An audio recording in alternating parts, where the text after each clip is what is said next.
జిల్లా రామగుండం నియోజకవర్గం Godavarikhani Vakilpalli RG2 workshop area బొగ్గుగని కార్మికులతో కలిసి ఎమ్మెల్యే రాజ్ ఠాకూర్ వారికి ఉన్న సమస్యలను తెలుసుకొని ఈ నెల 13న రాబోయే ఎన్నికల్లో పెద్దపల్లి పార్లమెంట్ ఎంపీగా అభ్యర్థి గడ్డం వంశీకృష్ణను చేతి గుర్తుపై ఓటు వేసి భారీ మెజారిటీతో గెలిపించాలని రామగుండం శాసనసభ్యులు ఎమ్మెల్యే రాజ్ ఠాకూర్ కోరారు. ఈ సందర్భంగా ఆయన మాట్లాడుతూ బీజేపీతో సంసారం 10 సంవత్సరాలు చేసి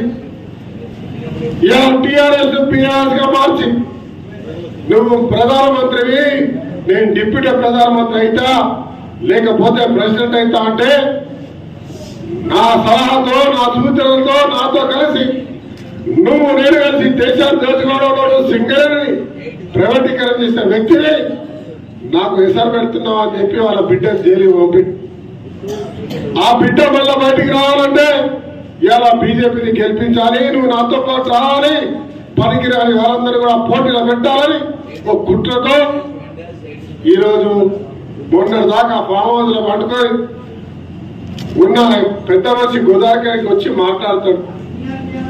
గోదావరిలో ఓపెన్ కాల్ చేసింది కాంగ్రెస్ అంటాడు, సింగరేణిని ప్రైవేటీకరణ చేసింది కాంగ్రెస్ అంటాడు. నేను మీ భాషలో మన భాషలో అడుగుతా ఉన్నా, కేసీఆర్ గారు గౌరవంగా పెద్ద మనిషి కాబట్టి ముఖ్యమంత్రిగా చేసి కాబట్టి గౌరవంగా అడుగుతా ఉన్నా, మీకు కొంచెమైనా బుద్ధి ఉందా?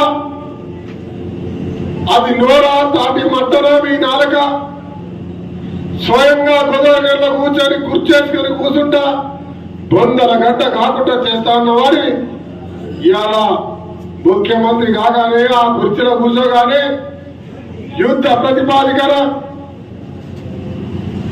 కొప్పుల ఈశ్వర్కి మీరు అందరూ 20 సంవత్సరాలు అవకాశం ఇస్తే ఆయన ఈ సింగరేణిని కాపాడాల్సింది పోయి చట్టాలు తెచ్చినప్పుడు ఎదిరించాల్సింది పోయి ఇవాళ వారికి మద్దతు పలుకుతూ స్వయంగా అక్కడ నిలబడి మేమందరం ప్రజలందరం ఓపెన్ కాస్ట్ అందరినీ పోరాటం చేయడానికి వెళ్తే అరెస్టు చేసి నిలబడి పోయిన శాసనసభ్యుడు ఈశ్వర్ మంత్రిగా ఇలా ఓపెన్ కాల్ చేసిన దుర్మార్గమైన చరిత్ర కేసీఆర్ దాకా ఆర్ఎస్ఎల్ ఇలా వివేక్ వెంకటస్వామి గారు ఎంపీగా 10,000 కోట్లు మాఫీ చేసి 10,000 రూపాయల ఇన్వెస్ట్మెంట్ పెట్టి ఆర్ఎస్ఎల్ ఉద్యోగాలు వస్తాయని తీసుకొస్తే దాంట్లో ఒక్కొక్కరి దగ్గర 15 లక్షలు తీసుకొని ఉద్యోగాలు ఇచ్చి ఉద్యోగాలు రాక చెప్పినది ఒకటి చేసి చూసింది ఒకటి, చదువుకొని కూలి పని చెట్ల పని బాతులు కడిగే పరిస్తే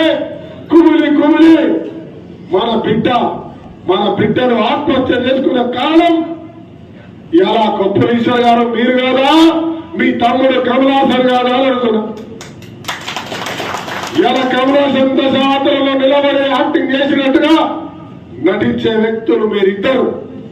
కొప్పుల ఈశ్వర్ గారు మాట్లాడకుండా నవ్వుతూ మంత్రిగా ఉండి ఈ ప్రాంతానికి ఈ బావి మీదకి వచ్చి సింగరేణి కార్మికుడా ఏముంది నీ కష్టమని ఏ ఒక్క రోజైనా అడిగిందా?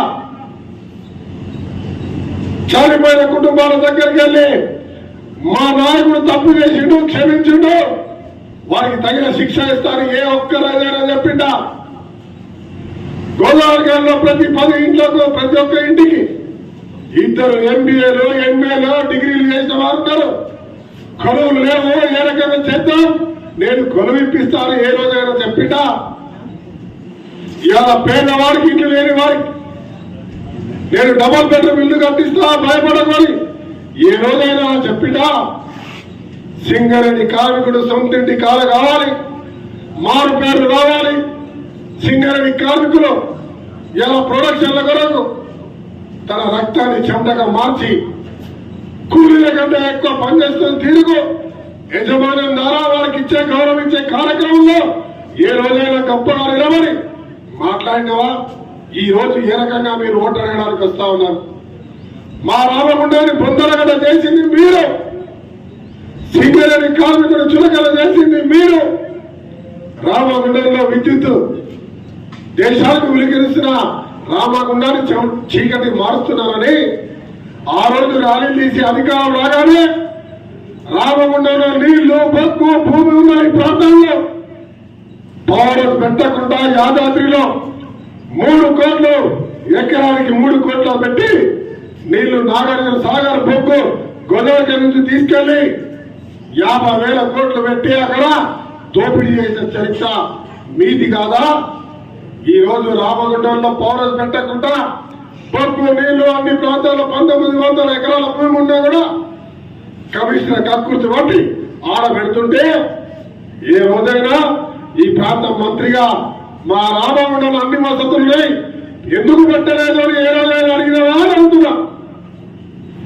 ఎక్కడ చూసినా కార్మికులకు ద్రోహం, ఈ ప్రాంత ప్రజలకు ద్రోహం, పేదవాళ్లకు ద్రోహం, చదువుకున్న విద్యార్థులకు పూర్తిగా నిర్వీర్యం చేసే కార్యక్రమం.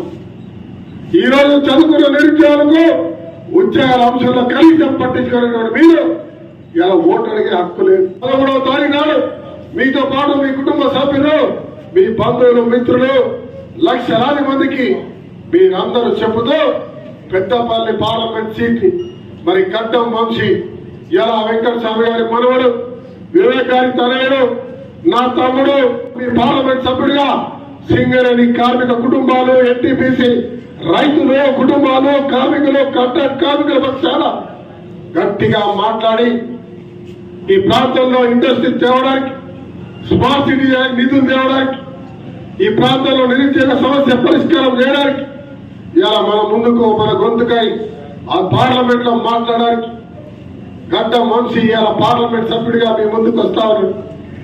నాకు పూర్తి విశ్వాసం ఉంది. బీఆర్ఎస్ బీజేపీలను భూస్థాపితం చేయడానికి మీరందరూ కూడా సిద్ధం కావాలని కాంగ్రెస్ పార్టీ చేయవచ్చు ఓటేసి నన్ను ఆశీర్వదించినట్టుగా నాకు 1,00,000 ఓట్లు వేసినారు. 2,51,000 ఓట్లున్నాయి. ఇక్కడ 2,00,000 మంది ఇళ్లలోకి వెళ్ళి బయటికి రావాలి. కాంగ్రెస్ పార్టీ వేసి ఓట్లేసి గెలిపించాల్సి కోరుతా ఉన్నాం. ఈ కార్యక్రమంలో కార్పొరేషన్ మేయర్, కార్పొరేటర్లు, కాంగ్రెస్ పార్టీ నాయకులు, ఐఎన్టీసీ నాయకులు, సింగరేణి కార్మికులు, కార్యకర్తలు, పలు విభాగాల నాయకులు తదితరులు పాల్గొన్నారు.